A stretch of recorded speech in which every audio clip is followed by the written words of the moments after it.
오늘 이 본문 말씀을 가지고 우리에게 왜 그리스도가 필요한가, 인생들에게 왜 그리스도가 필요한가라는 제목으로 은혜를 나누기를 원합니다. 세상에서 고난받지 않고 사는 사람은 아무도 없습니다. 무엇인가 늘 육체적인, 정신적인, 영적인, 환경적인 그런 고통을 당하죠. 문제가 많다는 것들입니다. 그 문제 때문에 우리는 우리에게 주어진 자유도 빼앗기고 불행에 빠지게 되는 것입니다. 자신이 원하지 않는 그런 치명적인 잘못을 저지를 때도 있지요. 살인을 한다든지. 그럴 때는 감옥에 가게 됩니다. 그리고 무기징역이나 사형을 당할 수도 있습니다. 불치병에 걸리기도 합니다. 요즘에는 웬만한 병은 다 고치지요. 그러나 현대의학도 안 되는 것이 있습니다. 중년의 직장에서 해고당할 수도 있습니다. 자녀들이 아직 크지도 않았는데 난감하지요. 절망적입니다. 하던 사업이 기울어서 재기불능일 수도 있습니다. 또 부부간의 금슬이 깨어져서 가정불화가 일어날 수가 있죠. 이렇게 생각해 보면은 우리 모든 사람들은 자유롭게 살아가는 것 같지만은 그러지 못하다는 것을 알게 되는 것입니다. 자세히 들여다보면은 다 크고 작은 그런 고난들과 어려움들 속에서, 문제들 속에 둘러싸여 살고 있습니다.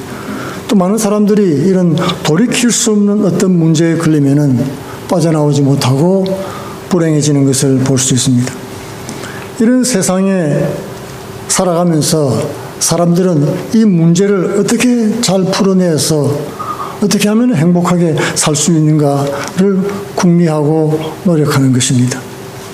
그러나 행복을 얻는 성경적인 이 관점은 세상 사람들의 관점과는 많이 다릅니다. 세상 사람들은 이 수많은 어려운 인생의 덫과 함정들, 고난들을 어떻게 요령 있게 잘 극복하고 빠져나가면 성공했다고 생각하는 것입니다. 그리고는 기뻐하고 좋아합니다. 그러나 성경에서 말씀하시는 것은 인간은 이미 모두가 못 빠져나올 덫에 걸려들었다는 것입니다. 모든 사람이 육신의 정욕과 안목의 정욕과 이 세상 자랑이라는 올무에 걸리고 만 것입니다. 사람들이 겪는 여러 가지 불행한 일들을 우리가 살펴볼 때 인생들이 모두 덫에 빠져 있다는 것을 알 수가 있는 것입니다. 세상에 속한 사람들은 둘 중에 하나입니다. 지금 여러 가지 고난과 암초 사이를 용케 잘 빠져나가고 있든지, 아니면은 이미 불행의 암초에 걸려서 자초돼 버리고 죽어가는 것입니다. 그런데 그 상태를 알기는 쉽지가 않죠. 자기 자신이 판단하기가 쉽지가 않은 것입니다. 병도 그렇죠. 죽을 병인지 아니면 치료해서 나을 병인지 알 수가 없는 것입니다. 그걸 알면 어떻게 좀 준비라도 하겠는데, 그렇죠. 의사가 엑스레이를 찍고 검사를 해서 진단을 해주면 비로소 우리는 그것을 믿을 수밖에 없는 것입니다. 우리 인생을, 우리 운명에 대해서 진단할 수가 있을까요? 있습니다.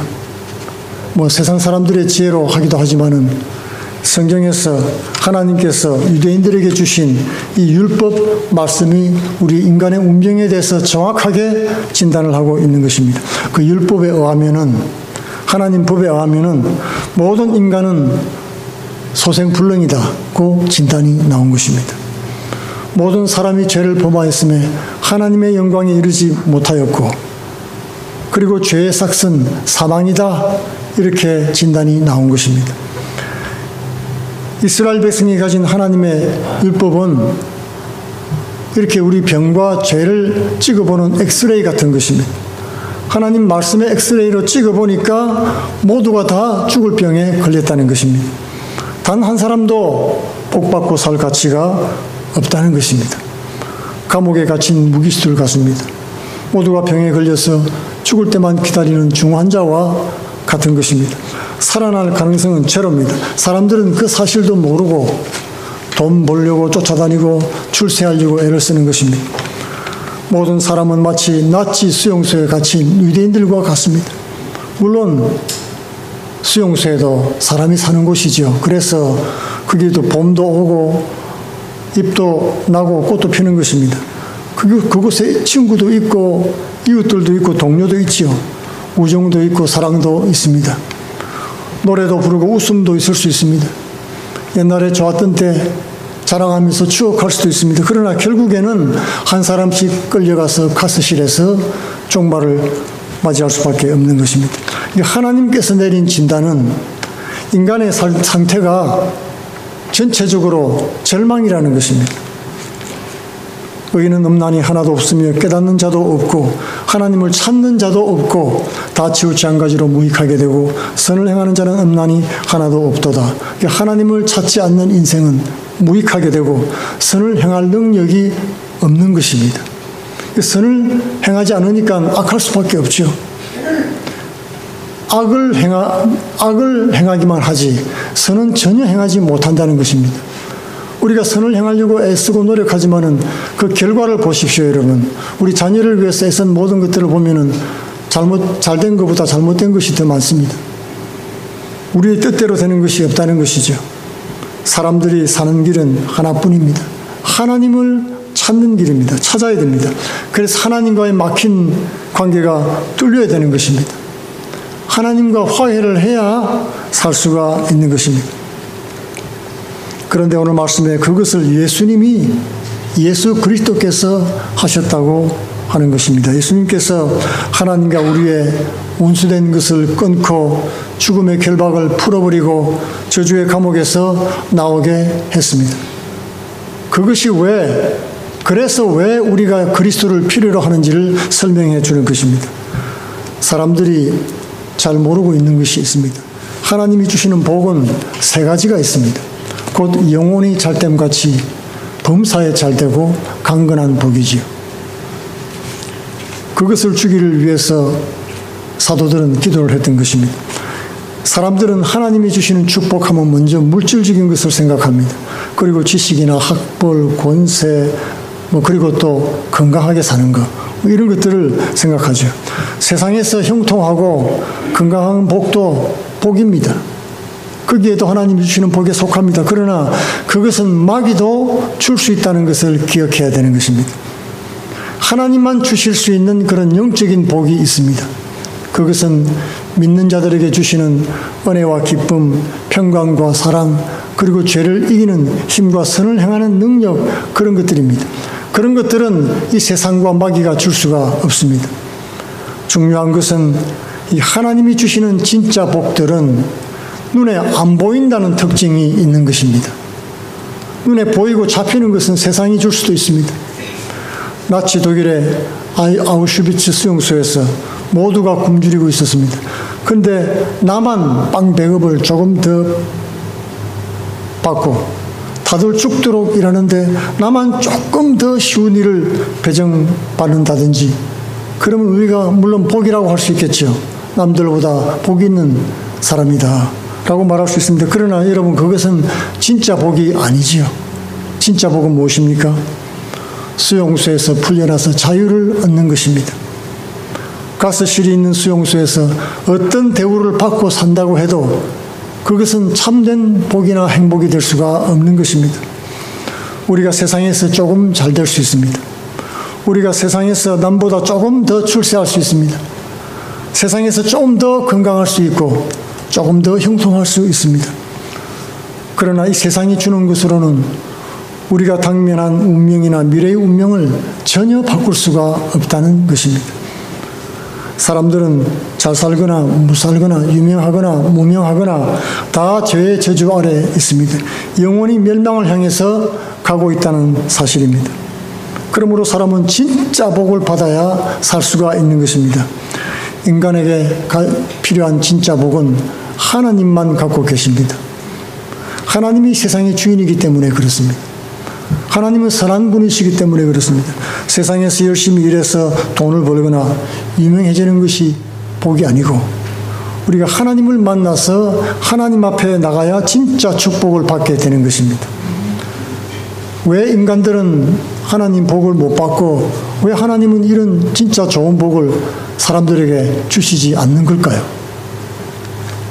그것은 바로 하나님이 의로우시기 때문에 그렇습니다. 하나님은 의롭기 때문에 죄인들에게 이 복을 줄 수가 없는 것입니다. 하나님도 마음대로 못합니다. 불의한 자에게 복을 주면은 마귀가 가만히 있지 않습니다. 하나님, 이 불의한 자를 복 주시니까 하나님이 불의한 거 아닙니까? 하나님이 그렇게 하실 수가 없다는 것이죠. 그렇기 때문에 사람들이 하나님의 복을 받기 위해서는 죄를 씻고 의로워져야 되는 것입니다. 그래야 하나님의 진짜 축복을 받고 영생을 얻게 되는 것입니다. 의롭게 된다는 것은 의롭게 사는 것을 전제로 하는 것이죠. 의가 무엇입니까? 오늘 말씀해 보니까 이제는 율법 외에 하나님의 한 의가 나타났으니 율법과 선지자들에게 증거를 받았다.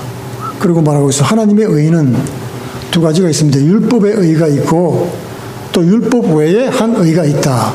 오늘 성경에서 말씀을 하고 있죠. 이 율법의 의에 따르면은 이 이스라엘 백성들은 그 조상의 믿음 때문에 의로운 백성이 됐습니다. 그 조상 덕분에 아무 공로 없이 의롭게 됐지요. 일단 그렇게 의롭게는 됐는데 그 의로움이 의로운 율법을 지켜야지 그 자격이 계속 유지가 되는 것입니다. 율법대로 살인하지 말고 간음하지 말고 도둑질하지 말고 우상숭배하지 말고 하나님의 의로운 계명을 지키고 살아야 계속 그 하나님의 의로운 자녀가 되는 것입니다. 그것이 율법으로 의롭게 되는 법입니다. 그런데 이스라엘은 죄에 대한 욕망과 충동을 못 이기고 멸망하고 말았죠. 이스라엘은 인류의 대표입니다. 잘나서 뽑은 게 아니라 그냥 연약하고 부족한 한 민족을 택해서 인류의 대표로 하나님의 섭리를 보여준 것입니다. 그렇기 때문에 이스라엘이 멸망했다는 것은 우리 모든 사람들이 망했다는 것입니다.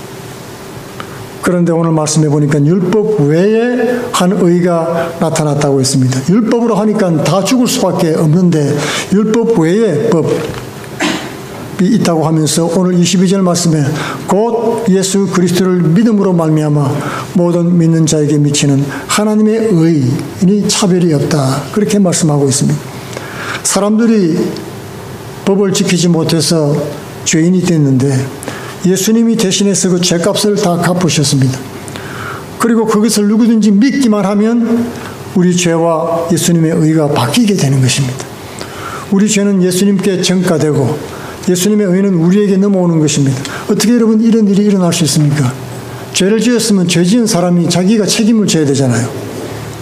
그렇죠. 그러나 우리나라에도 빚진 사람이 감옥에 있을 때 누가 대신 갚아주면 풀려나는 법이 있습니다. 그런데 하나님께 죄를 지어진 사람의 죄는 누가 갚을 수가 있을까요? 이렇게 돈이 빚진 것은 누가 돈 있는 사람이 갚아줄 수가 있는데 하나님께 죄진 사람은 그 죄는 누가 갚아줍니까? 그것은 죄 없는 사람만이 갚을 수가 있습니다. 여러분, 빚도 빚 없는 사람이 빚을 갚아주지요. 나도 억만금을 지금 빚지고 감옥에 들어와 있는데 어떻게 남의 빚을 갚을 수가 있습니까?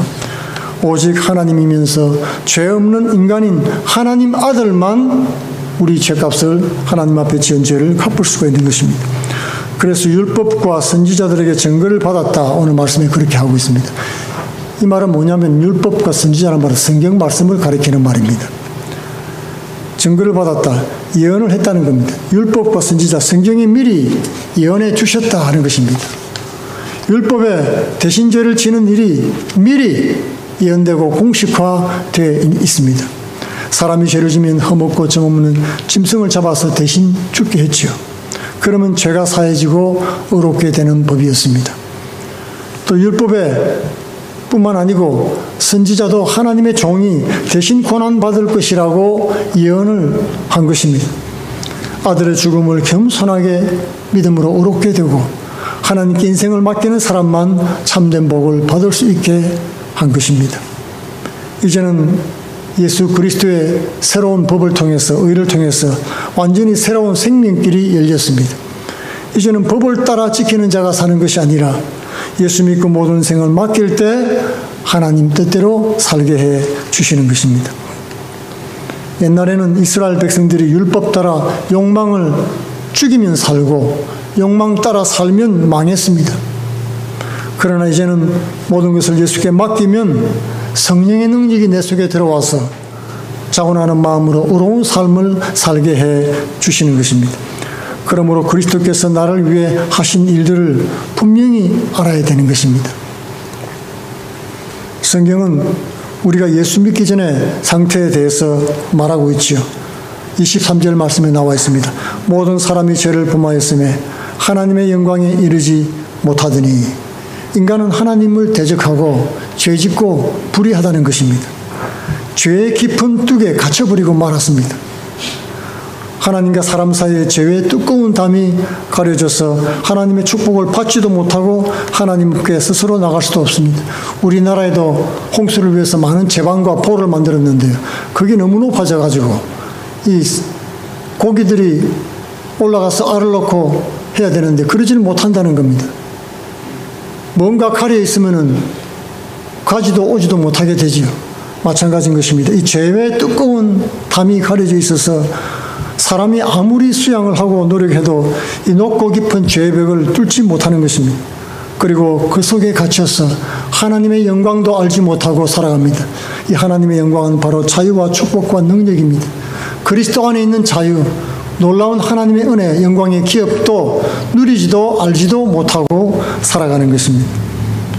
이때 예수 그리스도께서 우리를 위해서 화목제물이 되어서 죄의 담을 허물어 주셨습니다.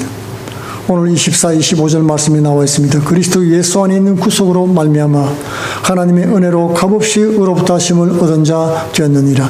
이 예수를 하나님이 그의 피로 인하여 믿음으로 말미암는 화목제물로 세우셨으니 이는 하나님께서 길이 참으시는 중에 전에 지은 죄를 간과하심으로 자기의 의로우심을 나타내려 하심이니 그리스도께서 화목제물로 죽으셨다는데 왜 그랬을까요?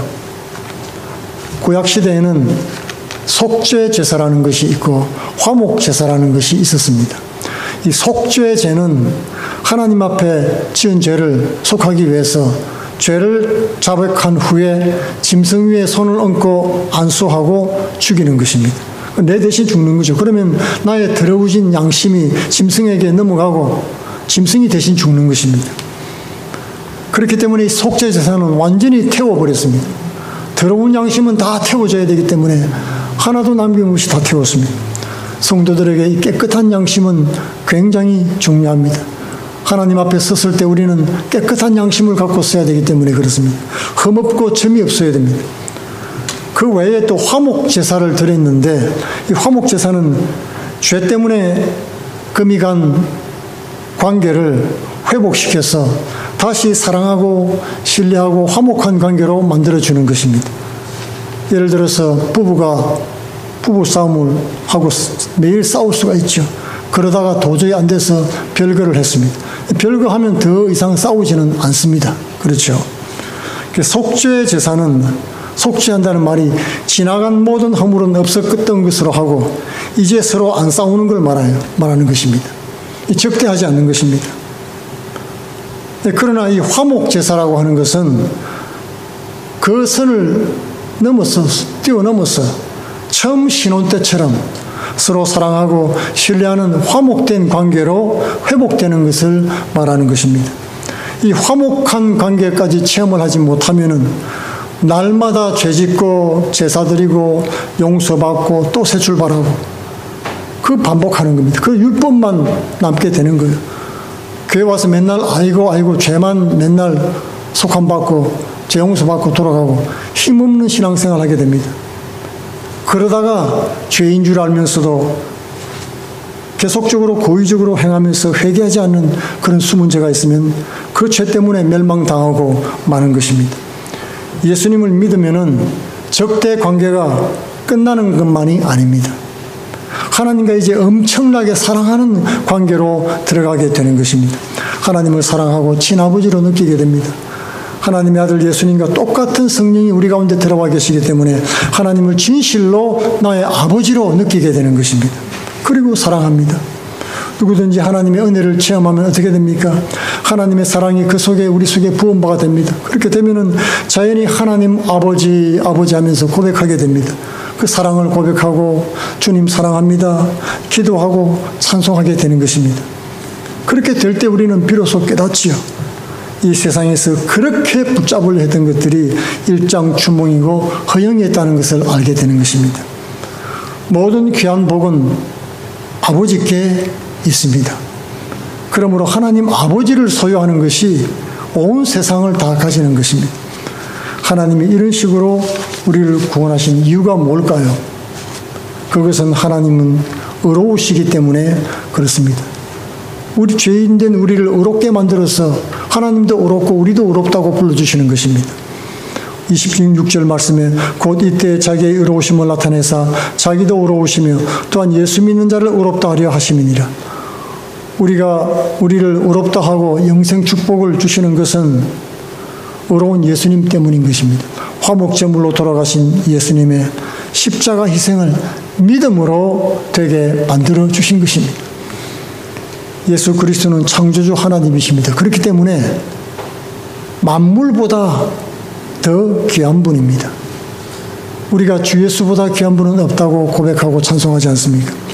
이 땅에 있는 모든 피조물의 생명들보다 월등히 존귀하고 고귀합니다. 옛날 노예들은 교환할 때 교환을 많이 했는데 왕족 한 명당 노예 100명 또는 노예 1000명 이렇게 맞바꾸었다고 합니다. 하나님 아들의 몸값은 여러분 얼마가 되겠습니까? 하나님 아들의 몸값은 우주와 천사를 다 합한 것보다도 보배롭고 존귀한 것입니다. 그렇기 때문에 24절 말씀에 그리스도 예수 안에 있는 구속으로 말미암아 하나님의 은혜로 값없이 의롭다 하심을 얻은 자가 되었느니라. 만유를 다 소유하신 하나님, 그렇게 귀한 분을 대신되어 주었기 때문에 우리 인류의 모든 생명값을 그냥 단체로 돈 내기로 그냥 하나로 한 묶음으로 다 예수님이 값을 치러버렸습니다. 이제는 우리 인생은 무료인 것입니다. 값없이 천국 잔치에 들어갈 수가 있습니다. 믿으면 들어간다는 겁니다. 집도 공짜, 먹고 마시는 것도 다 영원히 지불하셨습니다. 천국 집에서 모든 필요한 것을 다 준비해 놓고 우리를 기다리고 계신 것입니다. 마치 집 나간 둘째 아들을 위해서 문을 열어놓고 기다리는 아버지의 심령과 같습니다. 어떤 사람이 여객선을 타고 여행을 갔는데 배삭시에 식비가 포함된 줄도 모르고 계속 굶고 있었습니다. 나중에 너무 배가 고파서 훔쳐 먹다가 걸렸는데 알고 보니까 음식값이 공짜였던 것입니다. 지금도 어떤 사람들은 막 굶으려고 하고 열심히 자기 애를 드러내려고 하고 있습니다. 그것으로는 하나님을 기쁘시게 못한다는 것입니다. 하나님이 원하시는 것은 이제 믿는 것입니다. 온전히 믿는 것입니다. 하나님께서 나를 사랑하신다는 것을 믿고 나를 축복하고 내 인생을 하나님께 맡기면은 나를 귀하게 사용하신다는 사실을 믿어야 된다는 것입니다. 예수를 믿음으로 의롭게 됐으니까 이제는 의롭게 사는 것이 필요하지요. 아무리 의롭게 되어도 의롭게 못 살면 이스라엘 민족처럼 그 의가 무효가 되는 것입니다. 망할 수밖에 없습니다. 그런데 여러분, 우리가 무슨 재주로 의롭게 살 수 있습니까? 그것은 성경에서 약속하고 있습니다. 우리 하나님의 도우심으로 가능하다는 것입니다. 성령께서 감동해 주심으로 우리가 의롭게 살도록 지도하시고 인도해 주십니다. 생명의 성령의 법이 죄와 사망의 법을 이겼기 때문에 이제는 우리를 맡기기만 하면, 하나님 앞에 나를 드린다는 마음문을 열기만 하면 성령이 역사하시는 겁니다. 이제 성도가 할 일은 세상 욕심 채우려고 허송하지 말고 하나님 뜻에 내 인생을 맡기는 것입니다. 믿음으로 의롭게 되고 구원 얻은 성도는 조심해야 될 일이 있습니다. 첫째는 이렇게 값없이 엄청난 축복을 받았기 때문에 그 가치를 모를 수가 있다는 겁니다. 너무 비싸기 때문에 가치를 모른다는 거죠. 예수님께서도 디베랴 광야에서 보리떡 5개와 물고기 2마리로 5,000명을 먹이신 후에 남은 것을 거두라고 하셨지요. 너무나 많은 은혜의 축복을 받고 풍성했기 때문에 흘리고 다닐 수가 있습니다. 그렇죠. 그냥 소홀하게 버릴 수가 있는 것입니다. 그것을 소홀히 여기지 말라고 한 것입니다. 어떤 중풍병자가 있는데 4사람이 그 중풍병자를 메고서 와서 지붕을 뚫고 예수님 앞에 내려보냈습니다. 그때 예수님은 그 4사람을 보고서 중풍병자에게 내 죄사함을 받았다고 선포를 해주신 것입니다. 그 4사람의 사랑과 믿음의 행동을 보고 병자의 죄를 사해 주신 겁니다. 사람들에게는 병자의 병고침을 받는 것이 더 급하지요. 더 간절합니다. 하지만 주님은 더 중요하고 좋은 것을 주셨던 것입니다. 그리고 중풍병도 고쳐주셨습니다. 우리에게 가장 중요한 것이 무엇입니까? 죄에서 벗어나는 것입니다. 감옥이나 병원에 가서 좋은 자리 차지하고 좋은 음식 먹는 것보다 해방되고 치료돼서 새 인생 사는 것이 훨씬 좋은 것입니다. 하지만 너무나 많은 경우에 세상에 너무 많이 세뇌가 되어 있다 보니까 구원받은 후에도 그 가치를 잘 모르기가 쉽습니다. 하나님이 주신 축복들은 우리 심령에 주신 축복들입니다. 믿음과 소망과 사랑과 기쁨과 평화와 죄를 이기는 능력과 천국과 영생, 전부 다 먼저 우리 심령에 부어주시는 하나님의 축복인 것입니다. 이것만 있으면 아무것도 없어도 행복할 수가 있습니다. 여러분, 예수님을 만나고 하나님을 만나는 체험을 하면 무엇이 들어옵니까? 아무것도 필요한 것이 없습니다. 두려움도 사라지고 마음의 기쁨과 평강이 넘치면서 원하는 것이 없어지는 것입니다. 이 복이 임하면 어떤 환경 속에서도 믿음으로 살아갈 수가 있습니다. 양심을 지킬 수도 있습니다. 사단을 물리치고 죄를 이길 수도 있는 것입니다. 이 성령의 능력이 나로 하여금 그렇게 할 수 있게 만든다는 것입니다. 두 번째로 우리가 주의할 것은 자기 공로를 주장하면 다 뺏길 수도 있습니다. 27절 말씀에 그런즉 자랑할 때가 있느냐 어디냐 있을 수가 없느니라. 무슨 법으로나 행이냐 아니라 오직 믿음의 법으로니라. 우리의 신앙은 자랑할 수가 없습니다. 성경을 많이 읽어도 자랑 못합니다. 전도를 많이 해도 기도하고 금식을 많이 해도 자랑할 수가 없습니다. 왜냐하면 이 모든 것은 은혜로 되기 때문에 그런 것입니다. 우리 힘으로 하나님의 뜻과 의를 행할 수가 없다는 사실을 우리는 계속 기억해야 되는 것입니다. 바리새인들의 문제가 무엇이었습니까? 바로 이것입니다. 하나님의 의를 의지하지 않고 자기 의를 세우려고 날마다 노력한 것입니다. 세 번째로 주의할 것은 타인을 판단하지 말라는 것입니다. 본문 29, 30절에 나와 있죠. 예수 믿는 사람들은 다 하나님의 자녀들입니다. 신분이 같다는 뜻입니다. 우리는 모두 단체로 일괄적으로 한꺼번에 구원받은 사람들이기 때문에 서로 잘난 것이나 못난 것이 없습니다. 사람들 이리저리 골라봐가지고 하나님께서 보내주신 것이 아니란 말입니다. 서로 사랑하고 믿음으로 하면 되는 것입니다. 다른 사람이 잘하거나 못하거나 예수님이 알아서 하십니다. 그러므로 말씀의 바른 교훈에 써 있다면 각각 예수님과의 관계 속에서 자기 일만 충성되이 하면 되는 것입니다. 마지막으로 우리 믿음 생활이 결과적으로는 하나님의 말씀의 법을 성취해야 된다는 것을 기억해야 되는 것입니다. 31절 말씀에 그런즉 우리가 믿음으로 말미암아 율법을 폐하느냐 믿음으로 산다고 하면서 율법을 어기면 되겠느냐? 그럴 수 없느니라. 도리어 율법을 굳게 세우느니라. 믿음으로 구원받았다고 법 안 지키고 죄 짓고 살아도 된다고 착각하는 사람이 있습니다. 또 빌면 되니까 죄 짓고 또 빌고 죄 짓고 또 빌면 되니까 그냥 마음 놓고 죄 짓고 다니자. 아주 쉽게 생각하는 사람들이 있는데 그럴 수 없다고 성경은 잘라서 말씀하고 있습니다. 예수님이 십자가에 죽으신 것은 우리가 더 이상 죄 짓는 삶을 살지 말라고 의로운 삶을 살라고 해주신 것입니다. 과거에는 사람의 노력으로 했지만은 그것이 안 되니까 성령의 능력으로 해주신다고 하신 것입니다. 옛날에는 내 힘으로 수행해서 살았지만은 이제는 성령의 라이프 재킷을 입고 살아가는 것입니다.